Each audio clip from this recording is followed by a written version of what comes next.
प्रणाम। गीता वाणी के इस सत्र को शुरू करने से पहले मैं आपसे एक प्रश्न पूछता हूं। क्या आपने कभी सोचा है कि सुदामा जैसे परम भक्त को दरिद्रता क्यों मिली और दुर्योधन जैसे पापी को राजपाट क्यों? क्या विधाता अन्यायपूर्ण है या फिर दुख के पीछे कोई ऐसा भयानक सच छिपा है जो आपसे सदियों से छुपाया गया है? पार्थ, आज मैं तुम्हें वो बताऊंगा जो किसी ने नहीं बताया। आज तुम जानोगे कि तुम्हारे जीवन में आने वाला हर दुख वास्तव में एक वरदान कैसे है। अगर आज तुमने इस रहस्य को नहीं समझा तो तुम जीवन भर केवल परिस्थितियों के आगे रोते रहोगे। इस वीडियो के तीसरे अध्याय में मैं वो गुप्त बात बताऊंगा जिसे सुनकर तुम्हारी आंखों से आंसू नहीं बल्कि ज्ञान की ज्वाला निकलेगी। तैयार हो जाओ। पार्थ, तुम कहते हो मेरे साथ ही बुरा क्यों होता है। मैं तुम्हें एक कड़वा सच बताता हूं। जिसे तुम दुख कहते हो वो तुम्हारे अहंकार की हार है। तुम संसार को अपनी उंगलियों पर नचाना चाहते हो और जब संसार तुम्हारी नहीं सुनता तो तुम्हें चोट लगती है। लेकिन क्या तुम जानते हो, कुछ दुख ऐसे होते हैं जो तुमने मांगे नहीं फिर भी आए।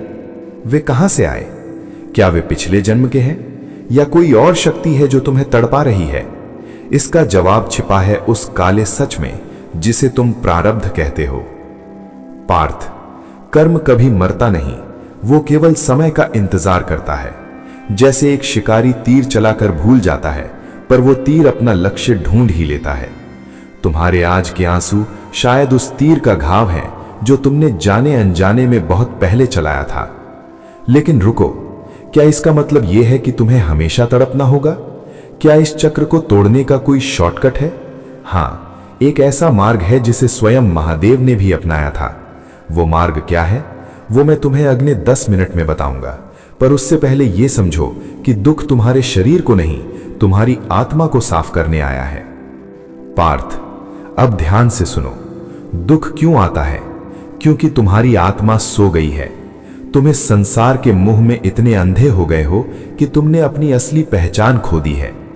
दुख वो कांटा है जो तुम्हें चुभता है ताकि तुम उस नींद से जाग सको। जब सब कुछ सही चल रहा होता है तब तुम मुझे यानी परमात्मा को याद नहीं करते, लेकिन जैसे ही दुख आता है तुम मंदिर की ओर भागते हो। तो सोचो, तुम्हारा असली मित्र कौन हुआ?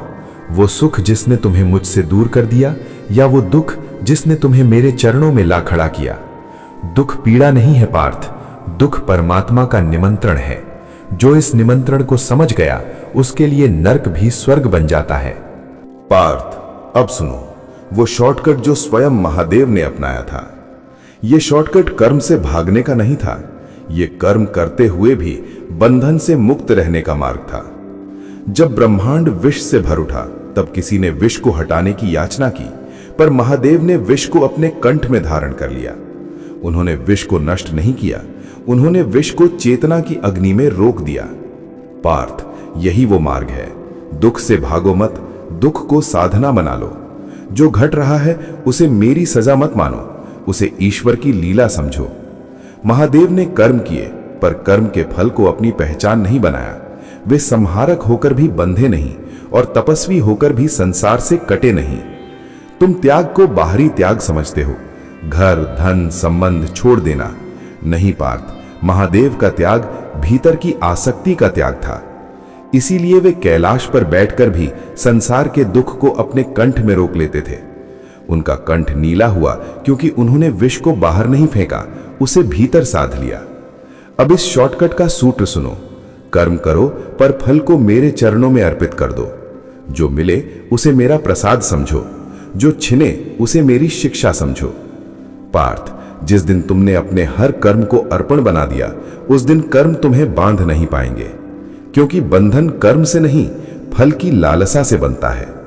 यही कारण है कि महादेव विष पीकर भी अमर रहे और मनुष्य सुख पीकर भी बंध जाता है। दुख तुम्हें तोड़ने नहीं आता पार्थ, दुख तुम्हारी झूठी पहचान को तोड़ने आता है।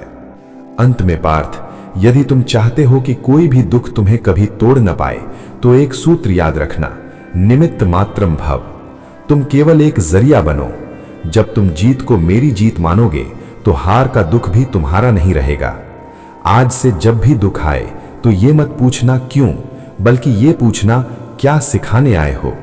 जिस दिन तुमने ये नजरिया बदल लिया, उस दिन से तुम दुख के स्वामी बन जाओगे। पार्थ, क्या तुम आज से अपने दुखों को मुझे सौंपने के लिए तैयार हो? यदि हां, तो कमेंट में लिखो, प्रभु मैं आपकी शरण में हूं। इस वीडियो को उस एक इंसान को भेजो जो आज हार चुका है। शायद तुम्हारा एक शेयर उसकी जान बचा ले। सत्य की इस यात्रा को जारी रखने के लिए चैनल को सब्सक्राइब करें। जय श्री कृष्ण।